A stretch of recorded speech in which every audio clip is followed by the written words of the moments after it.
Hi, Abra. What you doing, buddy? Welcome to Niagara Garden Party. We're in Zone 6B. Today is June 4th. It's 20 degrees outside, and here is your backyard garden update. As you can see, the kale has gotten very floppy. It needs support. I need emotional support because of what it's doing, and it needs physical support. Both of us need support. I'm not happy with how mangled and messy the garden looks right now, but you gotta trust the process. You gotta let it happen. These are going to seed. As you can see, the flowers are slowly fading and they're leaving behind these pods. All these pods will have like 10 seeds in them, a row of seeds. They'll dry out, they'll crack open, we'll collect the seeds, we'll plant it in the fall, and we'll get more kale. Hi, Ivy. You wanted to be in the video as well? The pond that I put together is doing really well already. We have some of the arrowhead. This was the original plant that I planted, and it's starting to spread already over here. Same with these little water hyacinths. I can see that they're making new water hyacinths in there, so that's pretty cool. Looks like there's even some umbrella palm sprouts coming up. So it is very happy right now. Same with all of the planter baskets I made this year. House plants, they're getting shaded, but they're all doing really well in their little setup here. Some of them down here as well. Over here, apple tree doing great, making apples. Blueberry bushes, 2 out of 3 are making blueberries. Not sure what happened with this guy. He's a different variety though, but even still, I don't know why he didn't end up having any flowers this spring. Right here, you can see the little blueberry guys. They're trying to be blueberries. They will be blueberries one day. There's a whole bunch on that bush over there. Pretty sure I planted giant garlic in this bed, and it is doing fantastic. This is the garlic here. These big sprigs coming out of the ground. I'm waiting for the garlic scapes to harvest those, and then for those to die back. Ooh, it looks like, speaking of a garlic scape and this ridiculous kale, looks like this one here has put out a garlic scape. So this is basically the flower stalk of the garlic. This is gonna grow out and start to curl around. You can clip it and eat it like a green bean. Here's another one making a garlic scape back there. So that's cool. The apple tree. You can see the apples right here. There's one there. There are a whole bunch. One there, here. Just all over apples.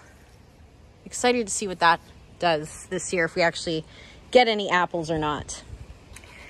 The peppers along this row are struggling, and I blame that on the intense heat wave and lack of rain we've been having. This one isn't doing too bad. It's putting out some peppers, but the rest of them are kind of getting eaten by slugs, and like, look, that doesn't look good. The cosmos here are doing great. The hanging baskets also looking gorgeous. Borage here also doing just fine. It's self-seeded. These guys doing good for the most part. They're getting a little sunburnt. You can kind of tell. It's been an intense, sunny, hot spring so far here. Okay, tomatoes, tomato row. Loving it. I need to start pinning these up. I think this is the last from the last video. I haven't tied them up since, so they've grown a good amount with this hot weather we've been having. And ooh, this guy looks a little wilty. I probably need to water. Yeah, they're just struggling. This guy's making a tomato though, so I don't know what's going on. Here's a good example of kind of what I don't want to happen, but I'm gonna let it happen. This tomato plant had 1 liter stem, which was this stem here. And then it broke off into 2. So now you can see it has 2 stems. It's going to start getting bushier and bushier. To do this trellis method that I have set up, I like to just have 1 leader stem go all the way up and set out flowers along the way. And I cut off the suckers. So this guy in here would be a sucker. We can get rid of that. You can actually turn this into a whole other tomato plant, a clone of this plant. I have enough tomato plants. We're not going to do that today. But generally, I would stick to 1 leader and tie it all the way up this post. I'm going to let this one go into 2, and we're going to manage that because it seems to already be putting flowers. It's just a shame to have to cut off flowers because you know they're going to turn into tomatoes. Same deal here. We've got some that just need a little bit of help, a little bit of trellising, but we have a lot of flowers. These are doing well. The lavender here. The beets. It is an ocean of beets. You see this, right? I'm not the only one. There's got to be 100 beets here. Maybe more. I don't believe they're all going to turn into beets because they're overcrowded. This is my problem. I don't like getting rid of food, potential food. So I did not thin the beets when I put the seeds in. There is a method I like to use. I learned it online, actually. You don't have to thin the beets. You kind of let them grow wild and crazy like this, okay? And then you pull the ones that are getting big away from the others. So now this beet that is significantly smaller and probably needs at least another month to bulb out has that space that I just pulled this beet from. And we're going to put this in a salad today. Looks like some of them are actually forming pretty good. I should go through here and take a look because she's pretty. Love it. Do not love this. Bad.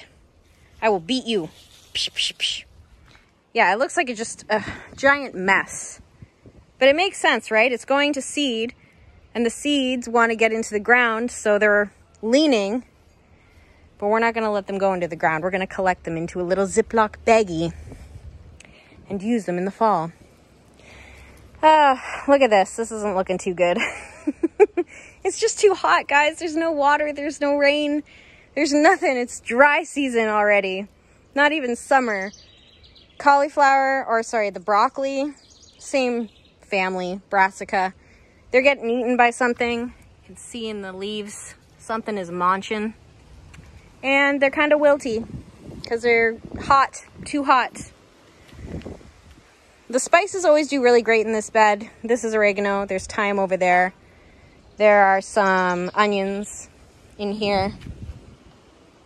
Same deal over here, except this lettuce is doing really good. It's kind of a little wilty, but I think that's because the sun's on it right now. In the afternoon, it perks up a bit. So does my husband.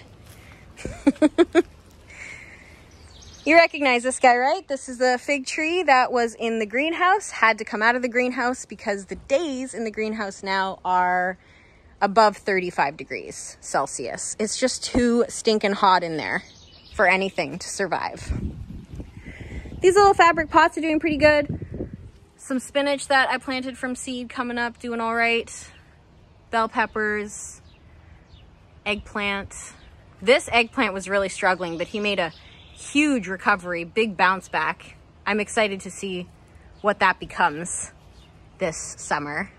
And this guy too, he's just exploded. He's a zucchini. Looks like there are even little buds forming and little zucchinis forming.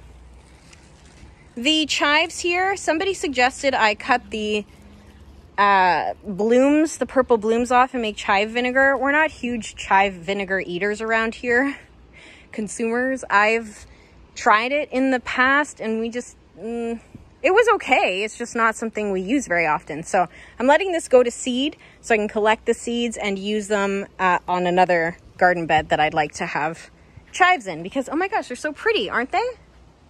Not only are they good to eat, but they're ornamental too. Like they're just so cute. Little purple pom-pom things. Tomato here, doing good. Broccoli, not doing as good. Same with the mini bell peppers in here, they're struggling. Strawberries, lots of little strawberry flowers on there. I'm excited for my first official strawberry harvest of the year. Tomatillo, my friend Jess told me that I had to have a second plant for cross-pollination. So that's why my buds are dropping. And that's okay. This was kind of like a crapshoot anyway. I had some seeds that somebody gave me. Only one sprouted, of course. So now I took it out of the greenhouse. Fingers crossed someone else in the neighborhood has a tomatillo plant and we can cross-pollinate, or the bees can help cross-pollinate those two tomatillos. Otherwise, this is a waste of space. Never stop experimenting. This garden bed's doing surprisingly well. It's got some cucumbers here, some peas, and that butterfly weed. 3 of them, but 2 are doing better than the 3rd. That's pretty much the garden update for you here today. My husband's looking at me because he wants lunch, so I gotta get going. Most of his trees are doing pretty good. He has accepted a few failures. There's 2 or 3 of them that died, but I think this is called a variegated Japanese willow. We have it in our front yard and we're trying to propagate more of it.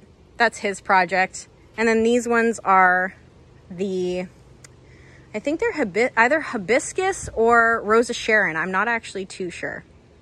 All right, that's it for this week's tour. We will see you next week. Bye.